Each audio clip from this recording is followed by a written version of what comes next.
घुमाने से क्षमा हो जाएगा।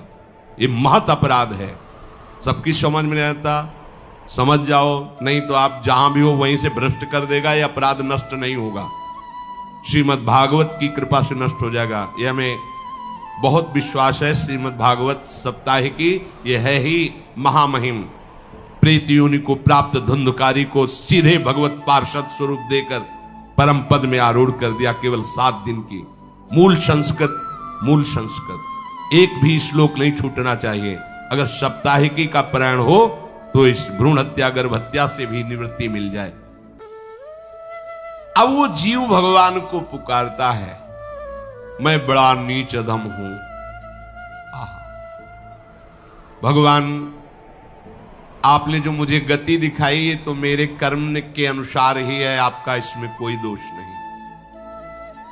हम लोग जब कष्ट भोगते तो भगवान से कहते हैं हमने तुम्हारा क्या बिगाड़ा। भगवान ने नहीं बिगाड़ा, तू खुद देख क्या बिगाड़ लिया अपना। करो पापाचरण। अब देखो, हमने तो जीवन में कोई पाप नहीं किया और कितने गर्भ हत्या की है, कितनी खिलवाड़ समझे हो। ये बिल्कुल भयावह चीज है, आप लोगों को नहीं। हम बार बार इसीलिए कह रहे कि भयावह वस्तु है, तुम्हें बहुत ऊंचाई से घसीट के भ्रष्ट कर देगी। बहुत होश में हो, भूल के कभी ऐसा न करना जहां तक हमारी आवाज पहुंचे, जहां तक सुनाई दे। गर्भ हत्या मत करना, संयम से रहो। इस तरह का व्यवहार मत करो कि तुम्हारा मनुष्य जन्म ही व्यर्थ चला जाए। इसमें तीनों को बराबर दंड मिलेगा, गर्भ हत्या कराने वाला, गर्भ हत्या की प्रेरणा देने वाला और गर्भ हत्या में सहयोग देने वाला। जो औषधि डॉक्टर या जो भी, तीनों को दुर्गति होगी। माता पिता प्रेरक और कर्ता।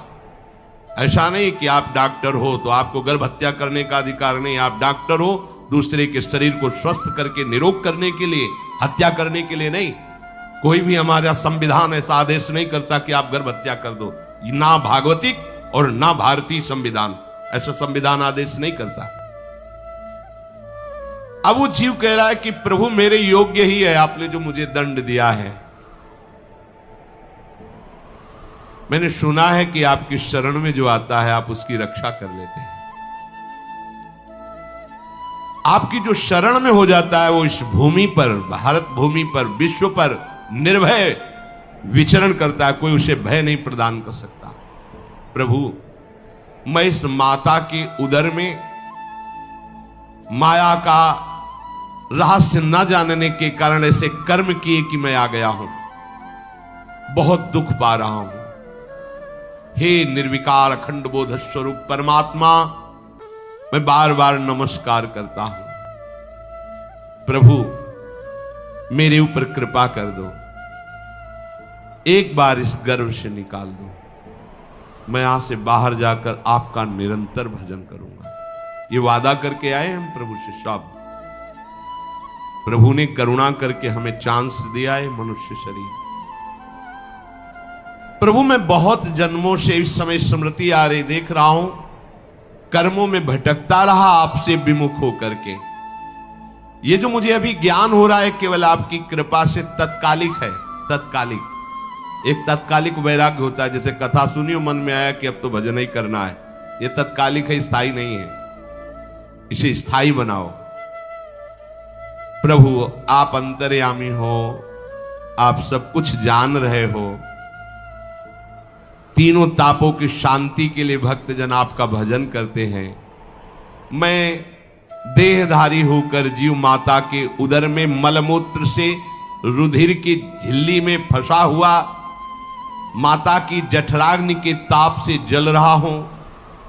प्रभु, एक एक क्षण में यहां विकल होकर केवल इंतजार कर रहा हूं कि किस समय मुझे यहां से निकाला जाएगा।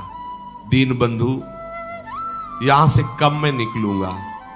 स्वामिन, आप बड़े दयालु हो। आप जैसे उदार प्रभु ने मुझ गर्भस्थ शिशु को ये ज्ञान दिया। हे दीन बंधु, आप अपनी कृपा से प्रसन्न हो जाइए। प्रभु, एक बार निकाल दीजिए। मैं ऐसा भजन करूंगा कि दोबारा संसार के दुख में नहीं आऊंगा। कपिल भगवान कहते हैं, हे माता, वो गर्भस्थ बालक शिशु भगवान से प्रार्थना करता है, भगवान का आदेश होता है, तत्काल प्रसव वायु धक्का मारती है। जे ही प्रसव वायु धक्का मारती तो उसको ऐसा भयंकर कष्ट होता है, जैसा पीछे लिखा है कि जैसे जिंदा किसी की चमड़ी उतारी जाए, ऐसा मां के गर्भ से निकलते समय उसे कष्ट होता है।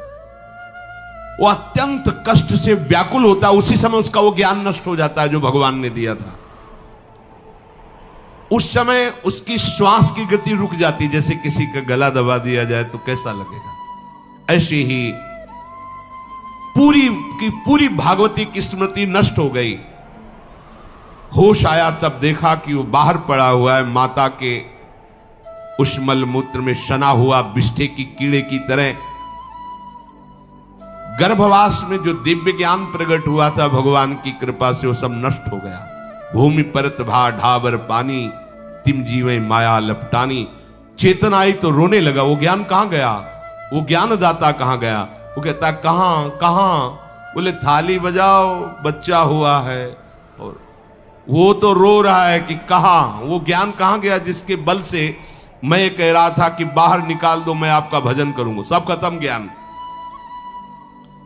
जो लोग उसका अभिप्राय नहीं समझते वो उत्सव मनाते हैं। बालक हुआ है, वो रो रहा है, वो कहां गया ज्ञान? कहां कहां कहां? छोटा बालक यही रोक कहता कहां? अभी जो ज्ञान उत्पन्न हुआ था, जो अभी भगवान का बोध हुआ था, वो कहां गया? कहां गया? घर परिवार के लोग उसका पालन पोषण करते रहते हैं, उसमें कोई निषेध करने की शक्ति नहीं हो रही। मच्छर काट रहा है, दुख हो रहा, हटा नहीं सकता बालक। उस जीव को शिशु अवस्था में